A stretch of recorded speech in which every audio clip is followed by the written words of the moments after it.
no? I don't know, pero hindi ako gano'n basta-basta bibigay dahil sa sinabi lang ng isang umiiyak sa social media na nasa MBI na umiiyak, na inaapi. Alam ninyo, 'pag umiiyak ang mga Pilipino, iniisip, "Ay, ng-api yan, siya yung biktima kasi siya yung mahirap."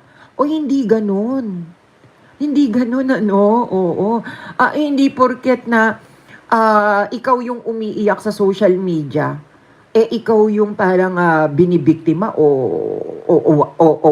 ikaw yung inosente. Well, by the way, according naman dun sa abogado nga, no, ni Rian Ramos at ni Michelle D, ay meron naman daw ano, wala pa raw complaint. So ibig sabihin, ito ay iniimbestigahan. So meaning to say iniimbestigahan sa MBI, it means na pwede silang ipatawag kung may probable cause, no? Especially if they have seen some piece of evidence na that can indict them or that can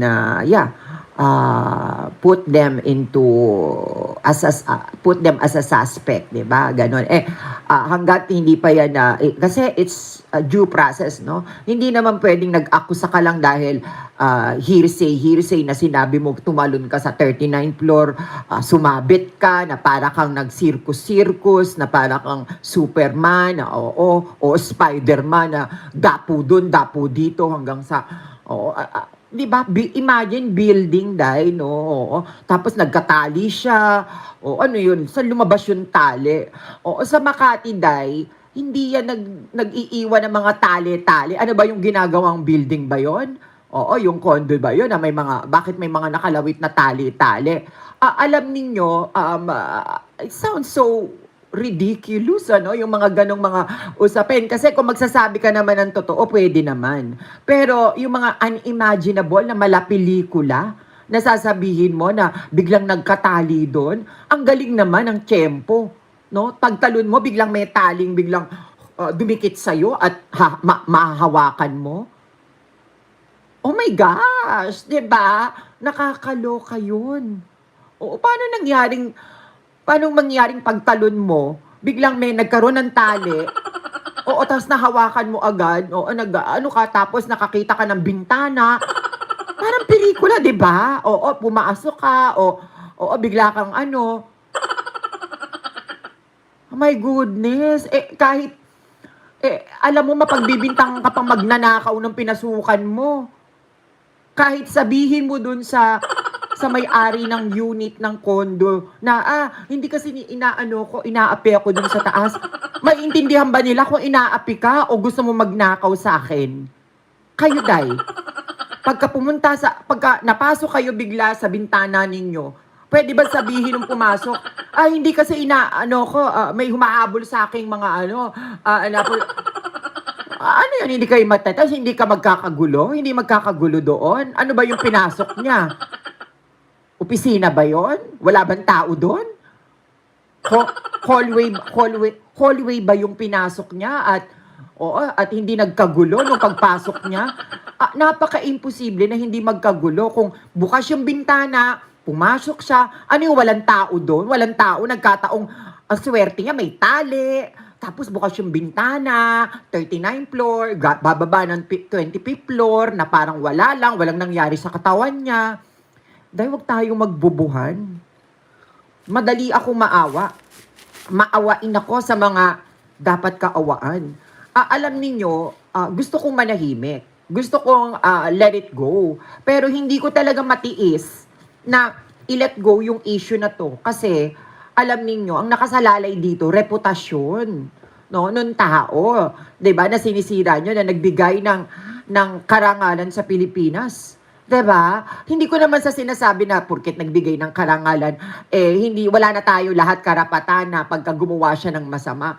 Pero kung alam naman natin, nakita naman natin, may ebidensya na talagang si Michelle D nga mismo yung hinahataw niya, ini-sprayan niya, siguro dun tayo magkaroon ng backlash doon sa ginawa niya.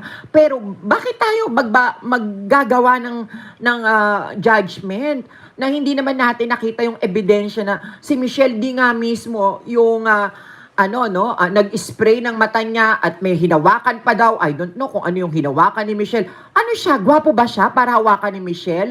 Kaakit-akit ba siya para gawin siyang parang laruan ni Michelle o whatsoever na pinagpapantasyahan ba siya ni Michelle? Oo, sa edad niyang yon, itsura pang niyang ganon na, oh my gosh, alam nyo, may respeto ako sa matatanda. Pero ang matandang nagnakaw, tapos bibigyan natin ng credibility, parang, parang, anong klase tayo mga Pinoy na kung sino pa yung nagnakaw, siya pa yung may credibility. Tapos kung sino yung ninakawan, nasasabihin natin, total, sobre lang. Ba't hindi natin alam kung gaano kahalaga yung sobre na yun para sa may-ari?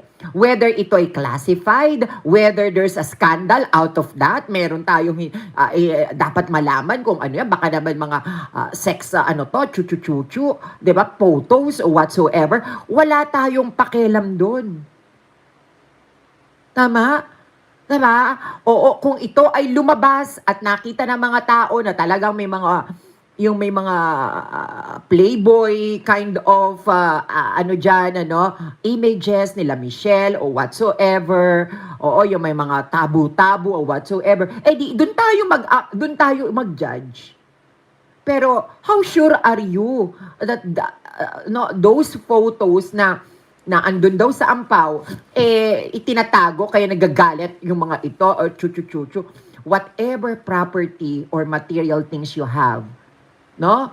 Oo, ito ay mahalaga sa kahit na sino man at dapat wag po nating sabihin na hindi mahalaga ang mga bagay na kahit na ano lang, na envelope yan o whatsoever, it's still pagnanakaw ay pagnanakaw.